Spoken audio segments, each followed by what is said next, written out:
శ్రీ విష్ణు రూపాయ నమశివాయ.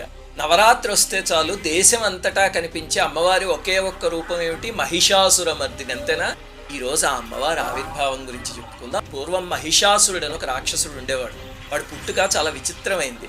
అగ్నిదేవుడి వరంతో రంభుడు అనే రాక్షసుడికి ఒక మహిషికి పుట్టాడు వాడు. అందుకే రూపం కూడా మహిషము రాక్షసుడు కలిసినట్టు ఉంటుందన్నమాట. బ్రహ్మగారికి తపస్సు చేసి మృత్యువు లేకుండా వరం కావాలి అంటే ఆయన అది కుదరదు, నీ మరణానికి ఏదో ఒక స్థానం విడిచి అప్పుడు అడుగు ఇస్తా అన్నారు.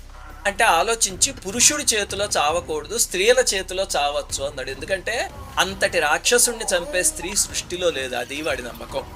ఆ వరగర్వంతో ముల్లోకాల్ని అల్లకల్లోలం చేసాడు. మహర్షుల్ని ప్రజల్ని ఏడిపించేసి దేవతల మీదకి యుద్ధానికి వెళ్ళి ఇంద్రుణ్ణి అందరినీ ఓడించేశాడు.